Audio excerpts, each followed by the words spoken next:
18 पगड जातींच्या महाराष्ट्रात रोजचा दिवस हा कोणत्या ना कोणत्या समाजासाठी महत्त्वाचा असतो। पावसाळ्याच्या आधीचा काळ हा यवतमाळमधल्या कोलाम समाजासाठी दिवाळीचं पर्व असतं, कारण तिथे साजरी होत असते गाव बांधणी।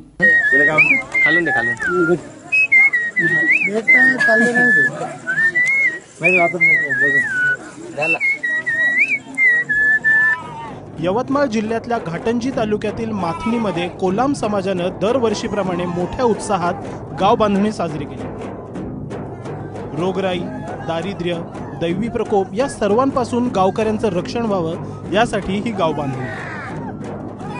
ग्रामदेवता निर्मला देवीची विधिवत पूजा करून देवी समोरचा मंडप जांभळाच्या पानांनी सजवला गेला। त्यानंतर बोकडाचा बळी देऊन गावात 25 ठिकाणी मातीत द्रोण गाडण्यात आले आणि गावात गाव बांधणी सुरू झाली। हे रातभरची हे गाव बांधणी असते, पण आम्ही नियम गावातनी 5 दिवस ठेवतो। 5 दिवस म्हणजे चप्पल किंवा सायकल किंवा मोटार ही वाहन कोणची असते, तो वाहन म्हणजे गावातनी प्रवास करू नये म्हणून आम्ही बोर्ड म्हणजे रस्त्यामध्ये ठेवतो। आणि तेवढा चुकून बी आला त्याले मग का बाबा हे बोर्ड वाचून घे आणि या देवाची पूजा कर, तूच नारळ फोड आणि काय ती देवाची आणि एवढे पैसे देऊन टाक। काय दंड आहे तुमचा? आता 551 रुपये सांगितलं नाही। गाव बांधणी केल्यानंतर रात्र जागवली जाते।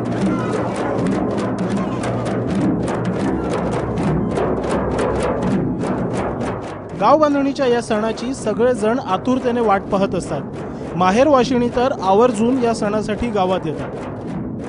जे का नाही असा गाव साथ म्हणजे आमच्या लोकात का नाही की असा गाव साथ बांधत असते। कोणत्या कोणत्यावर देव राहते का नाही की ते शेंदूर भोर का सर्व आम्हाला द्यायला। आणि असं केल्यानं काय होते? म्हणजे आमचं सुख राहते, दिवाळी म्हणजे धक्का नाही लागत याच्यासाठी। संस्कृतीचं जतन म्हणून हा गाव बांधणीचा कार्यक्रम केला जातो। हिंदू संस्कृतीप्रमाणे जसे दिवाळी बाकी इतर समाज मोठ्या प्रमाणात उत्सव साजरा करतो, त्याप्रमाणे कोलाम समाज हा सगळ्यात मोठा सण म्हणून उत्साहाने हा गाव बांधणीचा कार्यक्रम करत असतो।